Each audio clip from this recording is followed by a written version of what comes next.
Hi, my name's Thete, Retribution Paladin who's played this game as a Retribution Paladin for many, many years, reasonably top end of raiding. And what I'm going to do in this video is to explain the reasons why I play a Retribution Paladin.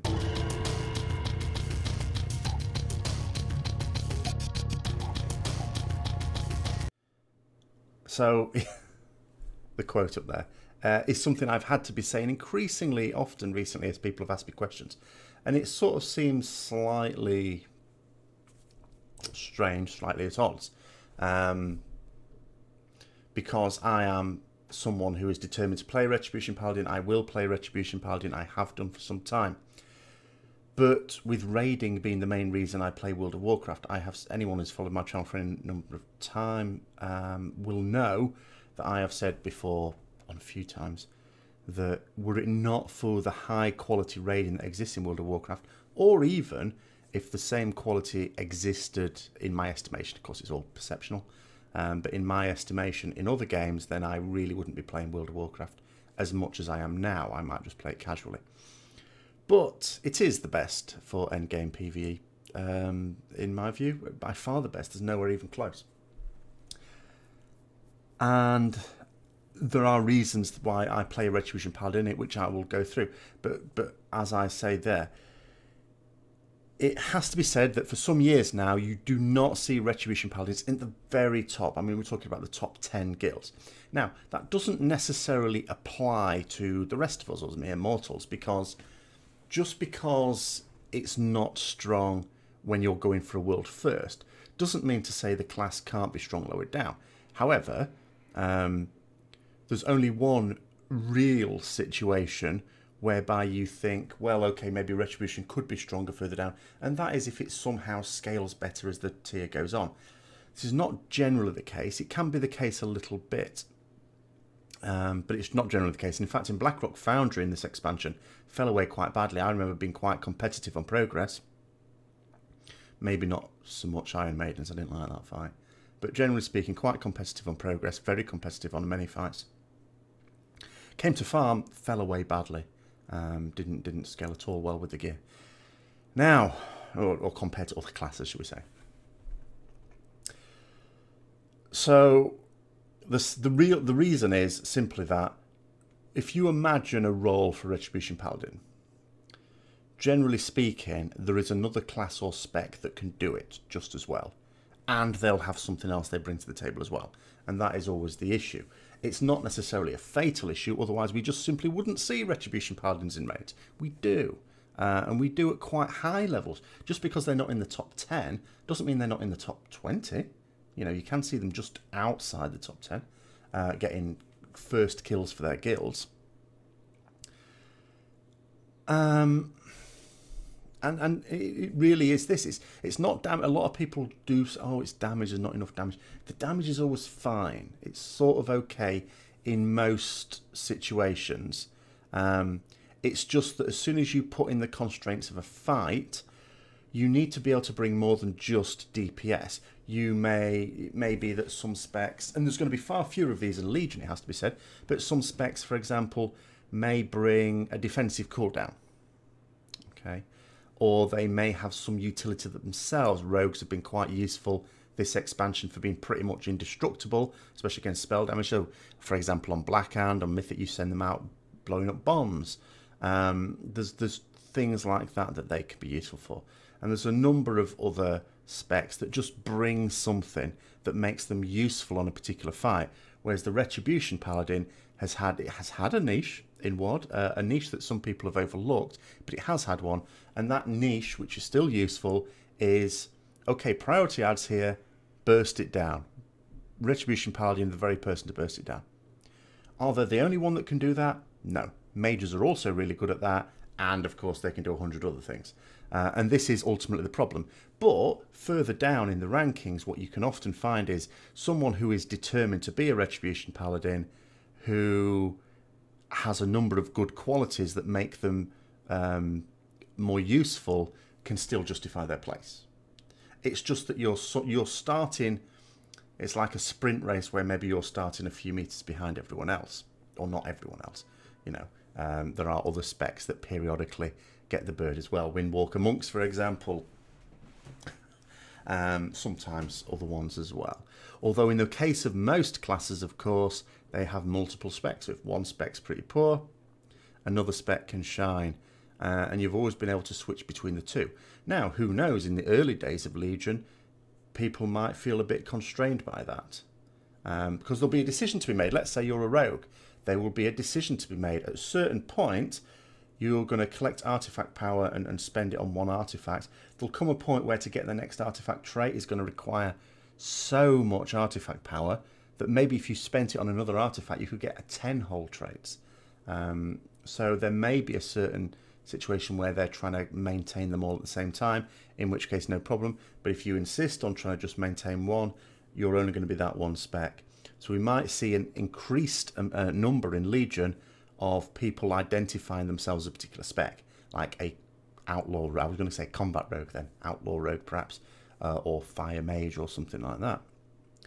But doesn't really explain why I choose Retribution Paladin, because there are people who either like the playstyle, but the playstyle changes, and it has changed since vanilla so many times. Is it really that? I think ultimately, someone who's played Retribution Paladin for as long as I have, there has to be another reason, and it goes back for me quite a long time. Back to when I was quite young, pre-teen. It's a long time ago now. And I played a little game called Dungeons and Dragons. Of course, like most people, I was introduced to it. So I was digging through various things. I don't have any books from the time because I didn't have them. I was using other people's. I was just coming along. And the first time I played it, I was sort of allowed whatever role I want, but there's only a few players. And I chose a wizard because the standard setup was warrior, thief, cleric, wizard. You know, they cover the sort of main roles that you need. Of course, not having a fixed rule set like World of Warcraft, you know, the Dungeon Master is free. If you desperately want to play something else, you could do, and the Dungeon Master would sort of ease up on a few of the things that maybe your party's weaker for. It was all about having fun, a game like that. But after a few years of doing that, and playing Wizard, it was all right, it was fine. Then someone introduced me to other classes as well. I actually got to read properly a book. Now, I don't have... I mean, this is the first sort of set. I got a set with this. This was when I just went to university. When, of course, I was going to be playing with completely different people, the Dungeons and Dragons Society. So I thought I at least ought to get myself a few basic books. And then later on, much later on, in fact, got these. And this is the latest set... before World of Warcraft came out. There's probably updated versions of these, but I wouldn't have had them because as soon as World of Warcraft's come out, that has taken over everything. Now, if I have a little look in here, the Paladin. What does it say about the Paladin? Few are rewarded with the power to protect, to heal, and to smite in a land of scheming wizards, unholy priests, bloodthirsty dragons, and infernal fiends. The Paladin is the final hope that cannot be extinguished. And this is one of the reasons why I'm not at all averse to the support idea of a Retribution Paladin. Some people just say, look, I want to be DPS, that is my role. I want to play a Paladin, so therefore I want to be a Retribution Paladin. I am, from this background, much more in tune with the idea that I don't mind sacrificing. So hot. I can't really shut the window because it's boiling hot. So I'm perfectly in tune with this idea of the support class. I don't mind losing some damage to be of benefit elsewhere. Ultimately, raiding is a team game. And very much like any sport, you don't, like in football, for example, proper football. Sorry, I know a good half of you from America where football means a ball that you actually carry in your hands and rarely use your foot on. I don't get that. But anyway, what you might call soccer. 11 people in a side. It's not just 11 individuals all doing their own thing, though. It was with England in the recent Euro competition, which is why we lost. But you've got different roles in it, and specialist roles as well. Like, for example, the goalkeeper at the back, who is the one who is your last line of defence. Goalkeepers almost never score goals. They really shouldn't ever score goals. Occasionally it happens somehow. but they should almost never score goals. And they're okay with that, even though the one who scores the goal is the big hero. It's a bit like this with DPS. You know, you can be lower on DPS and still be just as important in the team. And as I say, I'm totally in line with that. What else does it say? Divine power protects the paladin and gives her special powers. It wards off harm, protects her from disease, lets her heal herself, and guards her heart against fear. The paladin can also direct this power to help others, healing their wounds or curing diseases. Finally, the paladin can use this power to destroy evil. Even the least experienced paladin can detect evil, and more experienced paladins can smite evil foes and turn away undead. In addition, this power draws a mighty steed to the paladin and imbues that mount with strength, intelligence, and magic protection. So, you know, it's not dissimilar to the way paladins were sort of portrayed in the initial Warcraft games, where paladins first emerged, that is. I think in Warcraft 2, realistically. Although paladins would sort of existed, I think, at the time of Warcraft 1. I'm getting a little hazy now on exactly where it would be with that, but I'm pretty sure that's the case.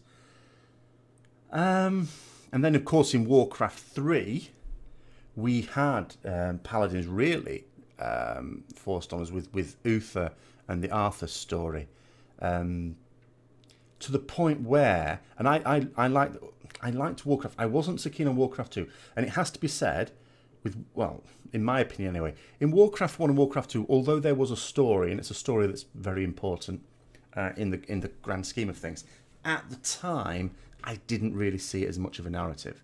I just saw it as some reason for these little campaigns that we were doing. They didn't really tie. I wasn't really being carried along with the story until Warcraft 3. In Warcraft 3, they made a real big effort, and there it did become a lot better. It became a lot more involved. And I was, when World of Warcraft was being developed, I was aware of it, but I didn't intend to play it. And the reason is, I didn't think I'd really get on with, you know, this MMO concept. I'd not played any MMOs before. It's not the first, or wasn't the first time that I'd be wrong about something like that. I remember when I was, again, at university, in very much into Dungeons and Dragons, I'd also played things like Hero Quest and Advanced Hero Quest from the Warhammer stable, the Games Workshop. And someone tried to get me into Warhammer Fantasy Battle, and I resisted. I was like, not keen on like large scale. I was very much into role-playing games, like little dungeon crawling type things. So the idea of big scale battles, I thought, no. But he got me into it, and I absolutely loved it. I absolutely went potty for it. And it's actually World of Warcraft that killed it for me, because I was actually really big into that. And then all of a sudden, I started playing World of Warcraft. It stopped. I've not played it since. I've not played a single game of Warhammer Fantasy Battle since. That's how devastating WoW has been on every other role-playing related hobby, bar one. So, yeah, World of Warcraft came out in North America first of all. It was months before it came out in Europe, and then it came out in Europe, and I still didn't get it then. And then a very good friend of mine who was living with me at the time, who'd got it, and he said, "You should get this, you'll like it." And I didn't ask about the game. I didn't ask why I would like it. Didn't ask anything like that. I asked one question in follow-up. I said, "Can you play a paladin?" And he said yes. And I said, "Okay, I'll get it." And I got it the next day. It's probably good fortune, or bad fortune, depending on your point of view, that he was playing Alliance, because had he played Horde, of course, I wouldn't have been able to play as Paladin and be able to play with him, and of course, I wouldn't have bothered playing it were it not for the fact he was going to be in it as well at the time. So yeah, that could easily have gone wrong at the 11th hour there, but yeah, you could play a Paladin, played a Paladin, absolutely loved it, didn't regret playing a Paladin at all. It did fit with what I expected. Now, where it took a slight diversion, but again, it was relatively seamless, because when I got to level cap, and it took me a long old time to do that, but I've talked about that elsewhere. I did actually some time ago do a series of sort of my journey through World of Warcraft as a Paladin, which I'll put over a link for that. It's a much older series now. It's done last year. But just to go through some of the important points. When I got to level cap, this was my view of paladins. It was very much the Dungeons and Dragons mold, because that was my template for paladins. And it was, you know, we can do a little bit of off-tanky stuff. We can do some damage. If push comes to shove, we can do a bit of a heal. But Holy Light, you know, Flash of Light did sod all. Holy Light would be okay as an emergency heal, but it, you know, a couple of them and your mana's gone. But you know, it was there, so I was okay doing all sorts of stuff and keeping blessings on people. No problem with that, even with the fact that you know, you had to put them on each individual person and they only lasted 5 minutes. But I was okay with that. It was the support class, and I was totally at home with that. Now, there came a point where I knew I wanted to get into raiding, and I was actually being held back by the guild I was in. I wasn't getting geared up very quickly, and you think, well, how can you be held back by a guild? And it was often simply this. It used to take a long time to get a dungeon group together. It'd be like, you know, it might take an hour to get the group together and to get to the dungeon. It might take an hour or more to do the dungeon. So in a session, like in an evening or an afternoon or something, you might only get a couple of dungeons done. If you were lucky at the end of the dungeon and you enjoyed the group you were in, someone might say, actually, should we go and do this dungeon all together? And if you all, you know, enjoyed each other's company, you might go, yeah, sure, I've got time to do that. And of course, that would save a lot of time. You just had to get to the dungeon then. But generally speaking, I would say a couple of dungeons in a session, sometimes just one. And often what would happen in this guild is some people would say, oh, you know, we should do like a dungeon together, a guild group. I'm just going to go off and get something to eat. I'll be back in an hour. Is anyone up for it? I'd go, yeah, sure. So then I would just not do anything for an hour. I might go out farming, something like that. And then come back, and then they hadn't come back or something like that. And that actually used to happen quite a lot. It was not a rare event. So I'm thinking to myself, I've just wasted time here waiting for this dungeon group that never happened. Because you don't come back on 1 hour later and go, oh, they're not here, I'll just go and do another one. You give it a bit, you give it another half an hour. And you're just thinking to yourself, well, I've just lost all that time now. So eventually I just quit that guild. I was guildless. And actually, as being guildless, I started to go to many more dungeons and geared up quite quickly. Now, if I'd have... I applied to a couple of guilds and didn't get it. I had no experience or anything like that. Had I got into one of those guilds, I would have had a very rude awakening. Fortunately, by the time I got into one, I'd sort of worked a few things out. And the process with this, because it all came down to an Upper Blackrock spy run I was doing, which was a 15-man raid at the time. And I was in this group. There was another paladin with it as well, and there was a warrior, tank, and there were a couple of healers. There was a druid and a priest. And we were going through, and it was going absolutely great guns, no problems at all. And it could be quite tricky at times, that dungeon. We were breezing through it.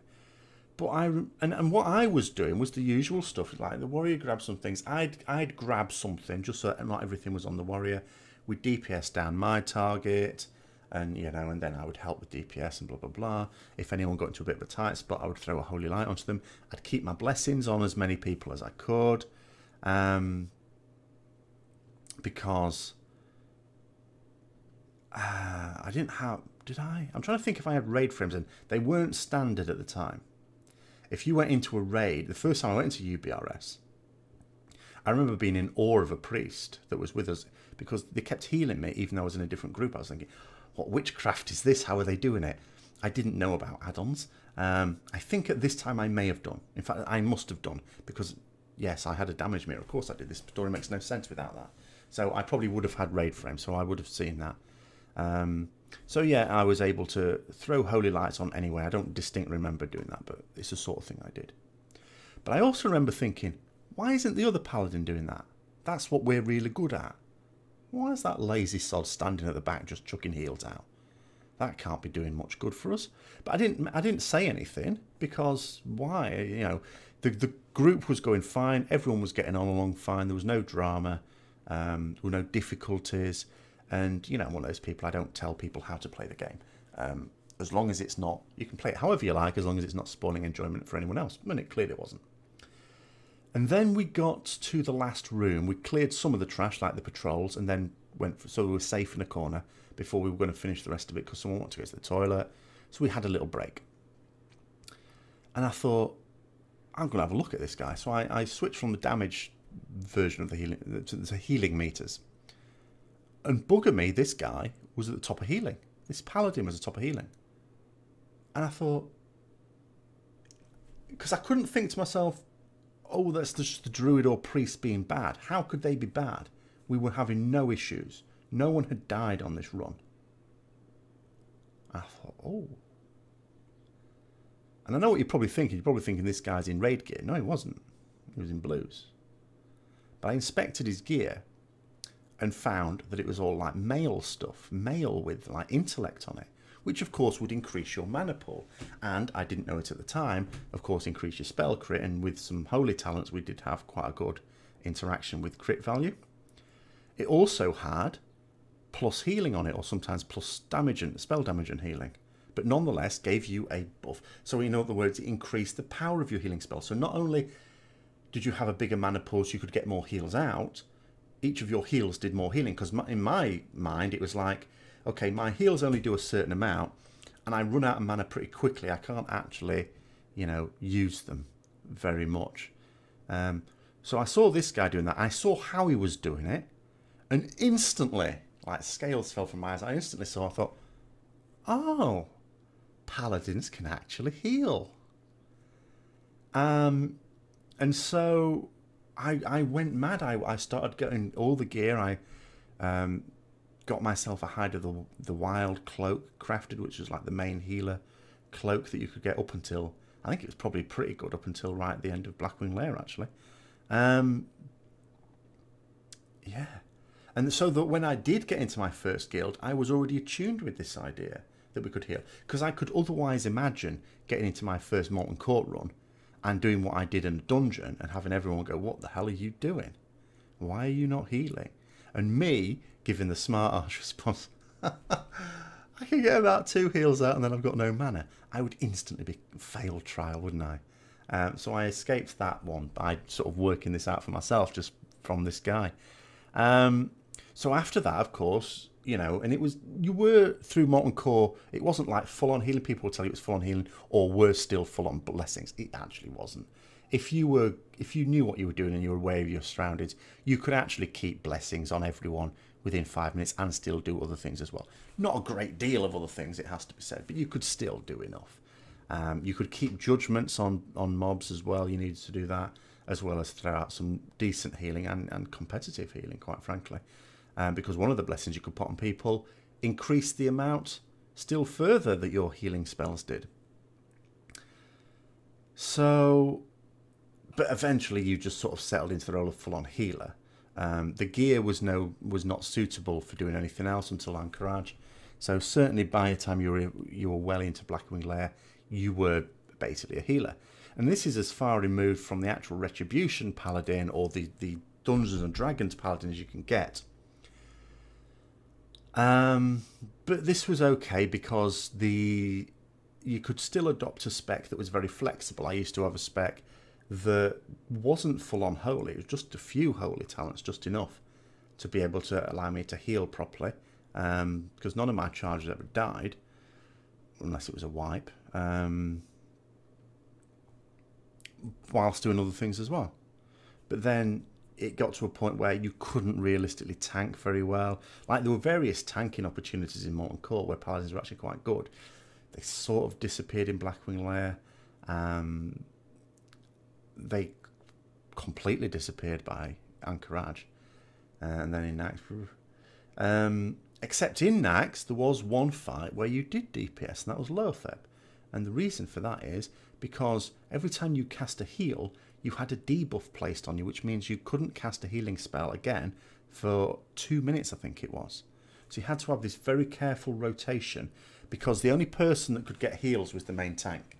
Everyone else, you had this cycle of using shadow pots and health stones and bandages, because the only damage you got was this periodic shadow burst of damage. So you had this cycle. So what you're going to do for 2 minutes, you're obviously going to DPS. So you set yourself up for DPS. And I actually came top of damage on that fight when we killed it. And And it was a huge DPS check of a fight as well. So it's not just that you can sort of say, oh, well, everyone else must have been pretty poor, though. We killed Lowertheb at a time when not that many guilds had. And it was a massive DPS check of a boss. But I loaded myself up with flasks. This is when you could have as many flasks as you wanted. I loaded myself up with all sorts of shit. But yeah, it just showed. And I'd always collected the right amount of gear. But then in TBC, I was actually going to go Ret from the start of TBC. But then I left the guild I was in. So I ended up getting to another guild as a Holy Paladin. But eventually, quite close to the end of Tier 5, in fact, just at the end of Tier 5, I was asked in the guild I was in to go Ret, which I did, and did pretty well on that. But I also got the impression it was very split. Although I was asked to go Ret, there were clearly people who did not want a Ret in their raid. Even when I was beating, or part because I was beating some of them on damage. So I thought, I can't be doing the drama, I went elsewhere. But ever since then, it's been absolutely fine. But there's always been times when I've sort of still dabbled a little bit in tanking and healing. So you're still getting this dual thing. Like Sunwell Plateau, for example. I tanked on some bosses and DPS'd on others. When Wrath came out, and I did play the first tier of Wrath before I stopped playing the game for quite a while, doing the Sartharian 3 Drakes on 10 man, which was actually quite tricky. I mean, 10 man itself was a much easier form, but that particular achievement was more difficult with 10 because of the different roles you needed. And I remember taking a very strange hybrid spec I decided on that allowed me to basically be an off tank but still go down into the Ret spec enough to get replenishment, which was a way of giving mana back, so that was useful for the mages. So, and again, and this was totally in tune with what my idea of a paladin should be. But when I came back to the game, this was all gone. So when I came back much, later on. It was right at the end of Cataclysm, in fact. So I missed, although I came back actually later on in Wrath, but just casually, not even in, it was. I made myself more different characters. I made myself a different paladin and a death knight. And played in a friend's guild, the same friend who got me into World of Warcraft actually, but at a very, very super casual level, not very good guild at all. But then I stopped again and didn't come back properly to actually play on my original paladin until the end of Cataclysm, Dragon Soul, just in time for Dragon Soul.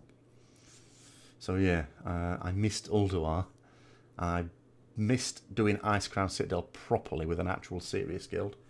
And came back just in time for Tentacles. Great. But when I did come back, it had completely changed. If you were Retribution, that's what you were. You were DPS, basically. There was a little bit of utility. Not very much. And, what more important, compared to other specs, certainly not very much. Maybe on a par with the number of specs. Not as much as others. Because that was the big change. All of a sudden, you had to be a top damage dealer to justify your place, because it was like, you can't say, okay, I'm just going to do a little bit of off healing here. Didn't exist. You're healing shit. Or I'm just going to do this thing. No, because someone else can do that same thing and they're still doing loads of damage. So you had to do the damage. And so since then, that's what I've done. Because if I'm going to pick one of those 3 roles, that's still going to be the one I'm only going to pick. And the reason is this, because you could argue, well, why don't I just pick Protection Paladin, or why don't I pick Holy Paladin? Because all of those also meet the conditions of this Dungeons & Dragons Paladin, which they do.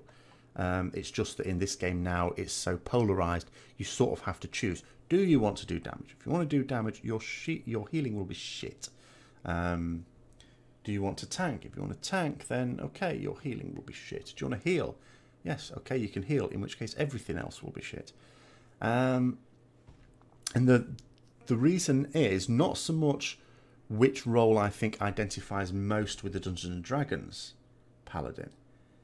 It's actually which one I prefer playing in this game. So it now becomes a much more World of Warcraft style choice. Tanking I've never really liked. I can tank every now and then. If someone asks me to tank a dungeon, okay, I can tank a dungeon. Or when Hellfire Citadel first came out, we were doing the split runs, for example. I remember a couple of times the second tank wasn't available, something like that, something came up, or they were going to be late. Well, my split run out at the time was a Death Knight, so I just went tank on the Death Knight for a few bosses. That's fine too. I don't mind doing it every now and then. You sort of have to accept that these days I'm probably not going to be as good at it. It used to be a piece of piss to tank. Now, although even then, even in vanilla times, you could still tell the difference between a good and a bad tank.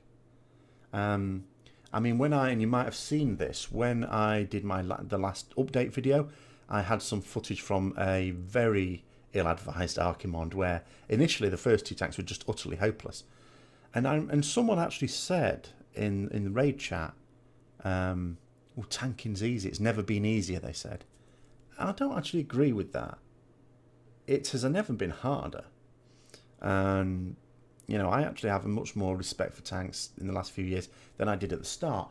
But even at the start, when there was nothing to it, even I could do it with no practice. I was able to tank bosses. You could still tell the difference between a good and a bad tank. Whereas, because a lot of tanks, the standard thing with tanks back then, it applied to vanilla, it also applied in Burning Crusade. It only really went away to any extent with Wrath. And that is that nothing was ever their fault as well. So there was no, in the absence of responsibility, most tanks, not all, but most tanks didn't even try to do well, to do better, because they just blamed someone else for anything that went wrong. Because what are the things that there's only 3 things a tank had to do then. It was sort of the same things they have to do now. One is be in the right spot, point the boss the right way. That's actually not very difficult. That is actually pretty easy. There's nothing really can go wrong with that. The second one is they have to be able to generate lots of threat. Well, that was actually a skill in Vanilla and Burning Crusade.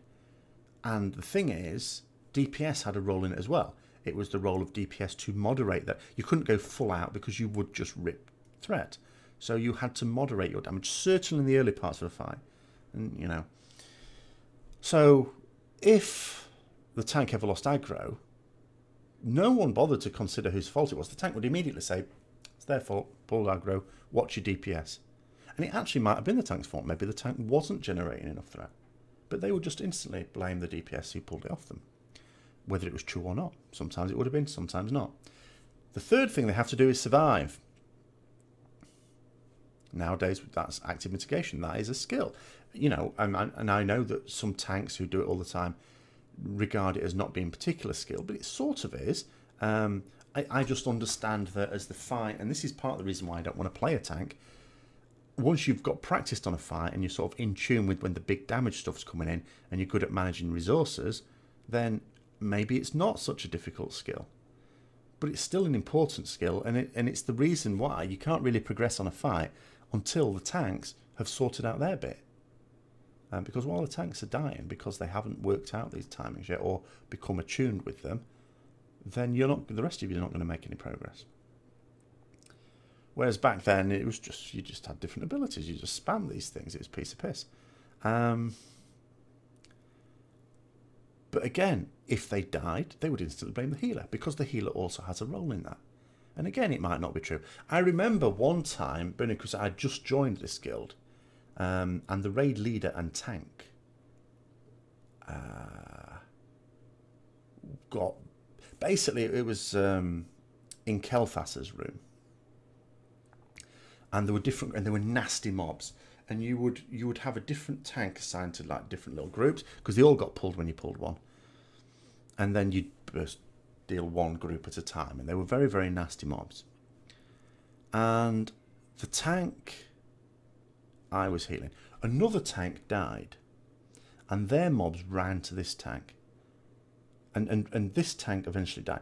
And he did the stupid thing that a lot of tanks used to do at the time, but it was cutting no ice with me, which is, oh, I didn't get an heal in like 15 seconds. It doesn't even make sense. Like, I am assigned to you to heal you. What am I going to... I'm scratching my ass for 15 seconds? No.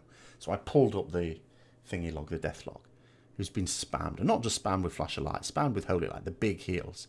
Because what had happened was, these other group, as I say, had run onto him, but he didn't seem aware of it, because they were hitting him in the back, which meant that he couldn't parry and he couldn't block. So he was taking full damage from them. apart from the full damage. Instead of observing this, you know, and turning and trying to get them all on him like that, and then telling everyone else to now focus on his targets, no. Which is what should have happened. So, yeah, I absolutely ripped a strip of him. Because that's another thing tanks would immediately do. As soon as they died, they didn't even bother to check what happened. They would instantly say, didn't get a heal in 15 seconds. That was just standard response from them. Healer's fault. Now, they've got a lot more to do. So there is, and of course we've got logs now, there's much more analysis. I mean, logs sort of came in TBC anyway, but I think it was later on. But yeah, the role of a tank, it does not interest me, because once you've sort of worked it out, there's nothing, it's just like behaving like a machine. You do the same thing every single time.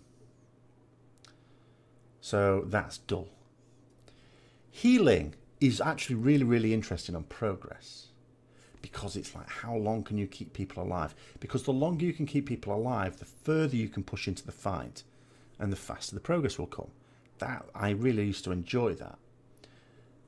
But then it comes to farm, and then it gets more boring because people don't take damage so much. The fight doesn't last as long, which means you can burst through your mana. You can be more inefficient with your mana, which again means, you know, less skill required to even heal people up. So again, you're just having these boring times in farm. The only role where it's fun both in progress and on farm is DPS, because you can never do your best. Even on farm, you're still looking at ways to improve your performance, because you're, you know, the healers are interacting with people, and if people are playing the game better, their interactions are less. The tank is interacting with timings. Well, the timings will stay the same once they've mastered those, and that will not even happen at the end of progress. That will happen partway through progress. Then they sort of know what they're doing. Only DPS can keep changing what they're doing, even through farm. So that's why I latched onto that one. It's not because the Retribution Paladin fits more in line with my idea of how a Paladin should be in roleplay in terms back from those early days 30 odd years ago, or just over 30 years ago now, when I started playing Dungeons and Dragons. I started playing a Paladin. It's the role I enjoy playing. So the reason I enjoy playing a Paladin at all, the reason why I won't touch any other class, is from the Dungeons and Dragons things. I want to play a Paladin. All there is to it. I try to imagine myself, because I come back to that original quote. Unless you are totally dedicated to the playstyle of the Retribution Paladin, but that does change, or you're dedicated to the lore, the background of Retribution Paladin, above all others, only a madman would play a Retribution Paladin. Because, you know, if I didn't care about the class, I would roll Rogue in an instant. In an instant. Or something like that. But I've tried to imagine myself doing that just to make things easier. And it just doesn't. Because it has caused problems in the past. There have been a couple of guilds I've ended up leaving just because of this retribution, this perception of Retribution Paladins. The guild I was in through most of Walls of Draenor, it's a very nice guild. I absolutely loved the guild. But it came to a point where I was left out for a couple of fights early on. That was because I was going on holiday. That was just me going on holiday. But then later on, there was a fight I was left out initially on Velhari, and I sort of thought, okay. I sort of knew that if I was brought in, my damage wouldn't look great, but I knew it would at the end of the fight, just because of the way that fight worked.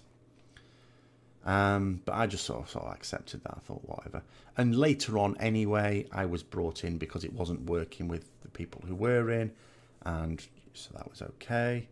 Then it came for Zul'Harak.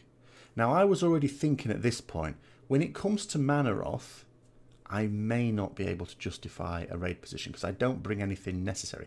I thought I will be useful as indeed was the case when I eventually did progress on it a little bit, on the imps at the start of the fight. But as in terms of the full fight, do I really bring a great deal to the fight? Not really. Easily dispensable. Same with Archimonde. I thought Archimonde... So I was already thinking ahead that with Manoroth and Archimonde, the last 2 fights, I could be finding myself with a bit of bench time. But Zul'Harak, really strong on that. Ret's really strong on that fight. Because we'd be really good on the imps. And I know that I would be really good on keeping them interrupted, because I just knew the guild I was in, and it's probably the same as many other guilds. Lots of people will tunnel, and they won't really do a lot of manually interrupting the ads. So whenever the AoE stuns don't go out, those casts will just go off because other people won't be interrupting them. I knew that that would happen. And to my utter dismay, I was left out. I thought, okay. And the reason was, later transpired, was because the raid leader was totally focused on things like the black holes and the chains. And of course, I'm not of use on either of those. I can't absorb a black hole, and I'm no good for a chain group. So he was completely packing out the DPS with people that were like that. He wasn't thinking about other aspects of the fight. And I thought to myself, okay, that's really odd. But I'll just wait for a couple of hours. They'll see that actually the imps are going to be causing shitloads of problems, and they actually need someone in who can sort of help deal with those. Get brought in after the break. No. Even though that I was looking at the logs, even though that's what was killing people. And there were... You could understand it if everyone at least was doing their job and it was just a case of learning it, sure. But there were people who were cocking things up time after time after time. So I'm sat on the bench. So straight away you don't like that. You accept it because there are, of course, more than 20 people in a raid roster. Some people have to be sat out. You know, every now and then, sorry, it's got to be you. All right. But then you're listening to people failing all the time. And you're thinking, why am I out here? When there's people in there fucking up. Why aren't they moved out to be made to think about what they've done? And I'll go brought in. No. So I thought, oh, okay, sod that. Went to another guild, and in actual fact, demonstrated exactly what I strongly suspected. They were actually, ironically, roughly the same point, a little bit behind, but they were just getting ready to do Zul'Harak. I missed the first night on that because I'd only just joined the guild. Yes, sure. Trials aren't going to be brought in on progress straight away. But on the next night, I was in and I was never taken out again because I was doing exactly what I knew I would do, beasting the damage on the imps, and also interrupts way ahead on interrupts, not even close. Not even anyone else even close. On farm, not so good, because once it's sort of on farm, then because I knew that one of my great abilities was dealing with stuff on progress, dealing with stuff that people forget about. So yeah. But what I mean is that's a recent example. It has happened again as well. I'm not saying it's the most common reason why I leave guilds. It's not. Usually, if I leave guilds, it's just because either there's a change in direction, what's happening, or whatever. But a couple of times it has been because of my role. And it's been a situation where if I'd been a rogue, wouldn't have been an issue. Just wouldn't have been an issue at all. So against this backdrop, I have sometimes thought to myself, maybe I should just play rogue. But I imagine myself doing that. I play on the rogue a little bit, maybe do some like alt raiding just to see what it'd be like. And I just think to myself, I'm all right doing this for an alt raid. I wouldn't want to see this class as my main. And I've tried that on a number of specs. I mean, I've got all of them. Some of them multiple times at level 100 anyway. I have lots of alts. I won't have so many in Legion, I suspect. For all their talk of alt-friendly expansion, no. But I have a number of them, and I keep my hand in on them, so at least I know how to play them to a basic level. And I just think to myself, no. There's only the Paladin I really, really want to play, because ultimately it's a role-playing game, and ultimately I enjoy role-playing games. And this character is an extension of me in this game, and I want it to be one that I want to play. And that's the reason I play Retribution Paladin. So it's been a long one. So if you've got to the end of it, well done. If you've enjoyed it, don't forget to like, comment, and subscribe as always. And until next time, I'll see you later. But one last little important message. is that with the, if you go on the PTR now, not right now, but if you did go on the PTR right now, you would see that it is labelled as the release version. That means that they are not planning on bringing out any new builds before the pre-Legion patch goes live, which is the strongest indication yet, and there have already been some very, very strong indications in the past anyway, that the release date is the 19th. That, of course, is next week. Now, I had said I'm going to do a live Ret Q&A a couple of days before it goes live. So that's what I'm going to do now. So that's going to be this Sunday, which will be the 17th of July on Twitch. You can see the address that I'll be using there. It will be at 7 o'clock PM UK time. So look that up. Don't look up GMT or anything like that. Look up UK time, because we're in British summer times at the moment as it happens.